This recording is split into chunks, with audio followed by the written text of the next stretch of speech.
Syarif Hidayatullah dan Syarifah Mutaim sampai di Cirebon pada tahun 1475 Masehi. Syarifah Mutaim kemudian meminta izin kepada kakaknya, Pangeran Cakrabuana, yang saat itu menjadi pemimpin dari Keraton Pangkowati.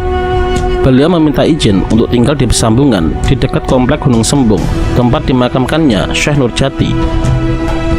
Bertempat di Gunung Sembung ini, pengguruan Islam Gunung Jati peninggalan Syekh Nurul Jati dilanjutkan oleh Syarif Hidayatullah.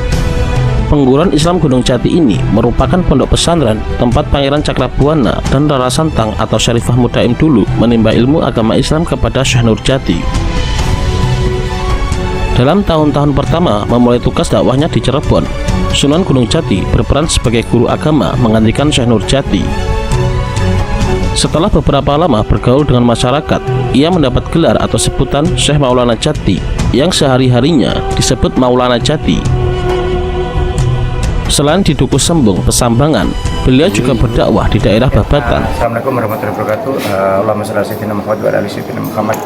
Alhamdulillah, di malam hari ini tepatnya di tanggal 23 Juni 2023. Tepatan di belakang Mas Syarif ini adalah ziarah, yaitu di mana makamnya Sunan Gunung Jati atau Syarif Hidayatullah dimakamkan di Gunung Cirebon ini.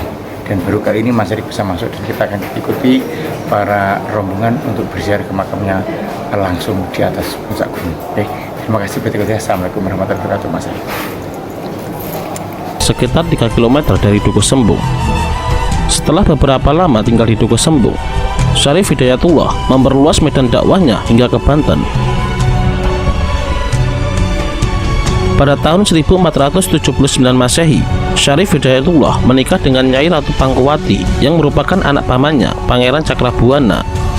Dan selanjutnya, kepemimpinan Keraton Pangkowati diserahkan kepada Syarif Hidayatullah sebagai Sultan Cirebon yang diberi gelar Sinuhun Kanjeng Susuhunan Jati Purba, Panetep Panata Agama Aulia Allah, Kutubi Zaman Khalifatur Rasulullah.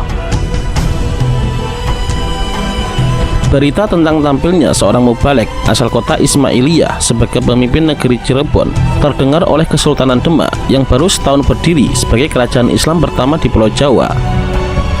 Kesultanan Demak kemudian mengundang Syarif Hidayatullah dan akhirnya terjalin persahabatan antara Demak dan Cirebon dan beberapa daerah lain yang sudah beragama Islam. Raden Padah sebagai Sultan Demak dan para mubalek yang tergabung dalam Dewan Mubalek Wali Songo yang kemudian mengenal Syarif Hidayatullah menetapkan Syarif Hidayatullah sebagai penguasa nagari Caruban dan sebagai panatagama Rasul di tanah Pasundan. Panatagama di sini berarti Syarif Hidayatullah berperan sebagai ulama penyebar agama Islam, dan Pasundan yang dimaksudkan adalah tanah Sunda atau daerah Jawa Barat. Pengakuan serta pengangkatan Syarif Hidayatullah sebagai Sultan Cirebon berlanjut ketika Syarif Hidayatullah bermusyawarah untuk membangun Masjid Agung Demak dan pengembangan Islam di tanah Jawa. Syarif Hidayatullah kemudian ditetapkan sebagai Sunan Cirebon yang bergelar Sunan Gunung Jati.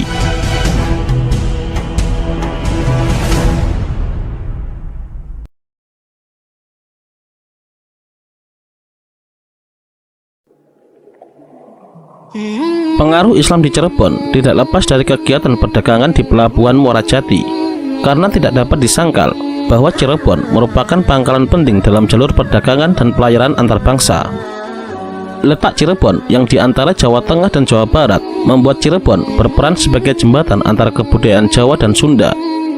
Kemudian selain itu, peninggalan purbakala membuktikan bahwa Cirebon telah berhubungan pula dengan budaya luar seperti Arab, India, Cina, dan Eropa. Akan tetapi, sebelum Sunan Gunung Jati mendirikan Kesultanan Cirebon, proses Islamisasi yang dilakukan oleh Haji Purwa, Syekh Nurjati, dan Pangeran Cakrabuana atau Walang Sungsang hanya di dalam Cirebon, karena pengaruh Hindu masih kuat di luar Cirebon. Kerajaan Pajajaran bahkan membuat aturan ketat untuk melarang pedagang Islam terlalu banyak masuk ke wilayah Cirebon. Hal ini berbanding terbalik ketika Sunan Gunung Jati sampai di Cirebon. Kondisi kehinduan secara bertahap berubah menjadi suasana keislaman hingga lahirnya Kesultanan Cirebon. Pengaruh Sunan Gunung Jati sebagai penyiar agama tentu memiliki peranan besar dalam pengislaman Cirebon, terlebih setelah Cirebon memerdekakan diri dari pengaruh Pajajaran dan menjadi kesultanan yang merdeka dengan Sunan Gunung Jati sebagai sultan pertamanya. Banyak metode yang digunakan oleh Sunan Gunung Jati untuk menarik minat masyarakat agar memeluk agama Islam, mulai dari perdagangan, perkawinan, jalur politik, dakwah, hingga penaklukan. Kesuksesan Sunan Gunung Jati dalam mengislamkan tanah Sunda tidak lepas dengan metode yang digunakan oleh para wali di Jawa Timur dan Jawa Tengah, yaitu dengan pendekatan metode struktural dan metode kultural. Pada waktu-waktu tertentu, para wali ini bertemu dan bermusyawarah di Demak, Tuban, atau Cirebon. Pertemuan ini biasanya membahas mengenai perkembangan Islam di tempat masing-masing wali mengemban tugas. Karena medan dan tantangan di setiap daerah berbeda-beda, maka metode yang digunakan para wali pun juga berbeda-beda. Pembagian tugas yang berbeda menjadi ciri khas tersendiri dalam pengislaman yang dilakukan Wali Songo. Keseluruhan metode itu menjadi faktor yang mempengaruhi keberhasilan pengislaman di tanah Jawa dari pengaruh Hindu-Buddha. Kebijaksanaan para wali menyiarkan agama Islam dengan memasukkan unsur-unsur pendidikan dan kebudayaan sangat mudah diterima oleh masyarakat, sehingga Islam tersebar luas ke seluruh Nusantara. Pembagian kerja antara para anggota Wali Songo diantaranya adalah sebagai berikut. Sunan Ampel menyusun aturan-aturan syariat Islam bagi orang-orang Jawa. Sunan Gresik mengubah pola motif batik, lurik, dan perlengkapan kuda. Sunan Mojo Agung menyempurnakan masakan, makanan, usaha, dan peralatan pertanian, serta barang pecah belah. Sunan Gunung Jati menyusun doa atau pengobatan batin, firasat, jambi-jambi atau pengobatan lahir, dan hal-hal yang berkenaan dengan urusan pembukaan hutan, transmigrasi, ataupun pembukaan desa baru. Sunan Giri menyusun peraturan-peraturan tata kerajaan, tata istana, atau protokoler kerajaan Jawa, mengubah perhitungan-perhitungan tahun, bulan, windu, masa, dan memulai pembuatan kertas.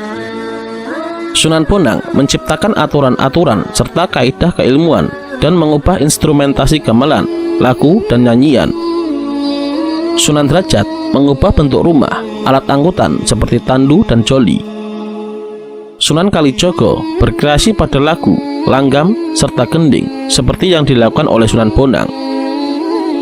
Sunan Kudus mengubah bentuk persenjataan, perawatan pertukangan besi dan emas, serta menciptakan pedoman pengadilan dan perundang-undangan yang berlaku bagi masyarakat Jawa.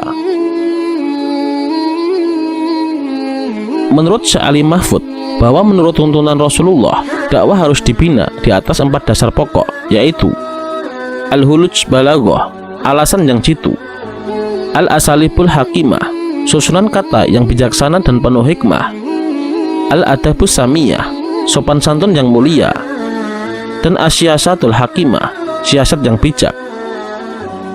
Keempat prinsip dakwah ini pada dasarnya telah diterapkan oleh para Wali Songo, termasuk juga Sunan Gunung Jati dalam mengislamkan Cirebon dan wilayah Sunda, juga mengaplikasikan keempat aspek tersebut dalam metode struktural dan kultural. Metode struktural. Keberhasilan dakwah Wali Songo juga tidak lepas dari latar belakang mereka sebagai seorang terpandang ataupun bangsawan. Begitupun juga Sunan Gunung Jati.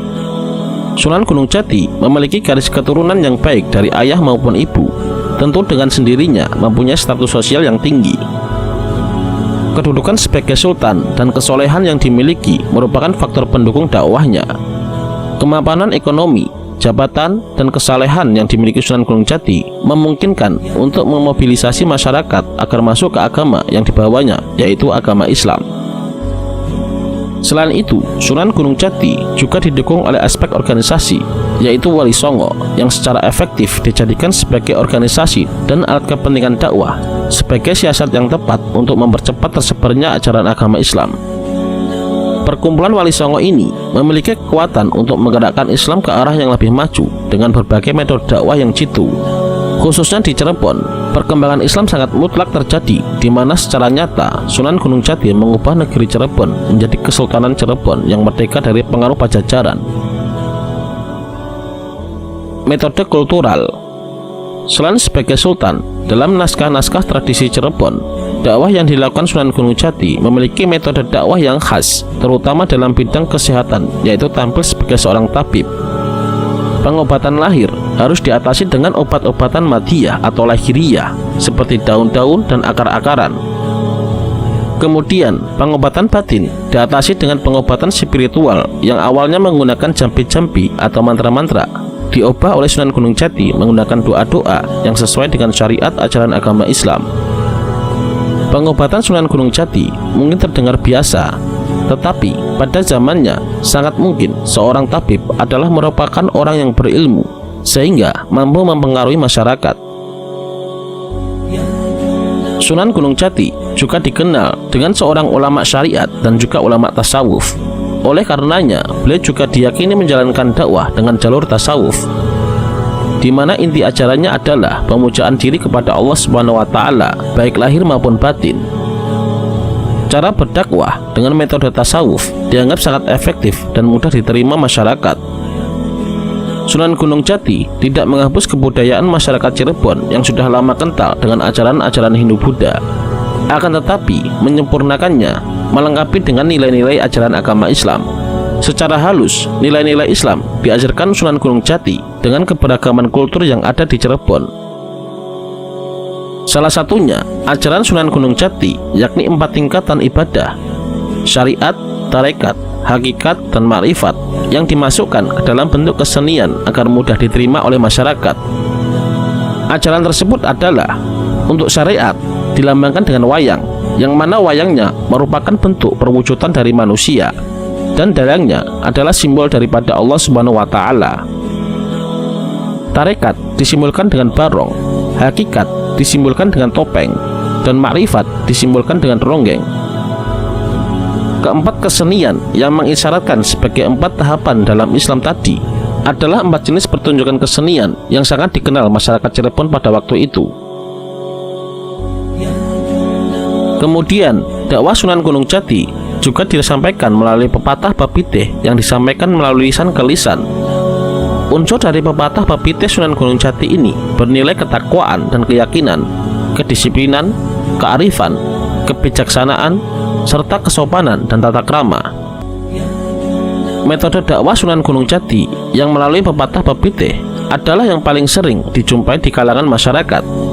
Bahkan di kompleks makam Gunung Jati sekarang masih banyak tulisan pepatah Bapiteh yang masih dilestarikan oleh para penduduk sekitar.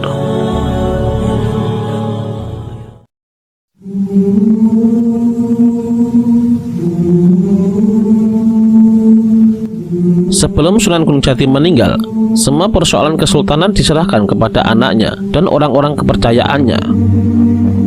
Beliau menikmati sisa hidupnya dengan tenang dan mengajarkan ajaran-ajaran agama Islam kepada para muridnya.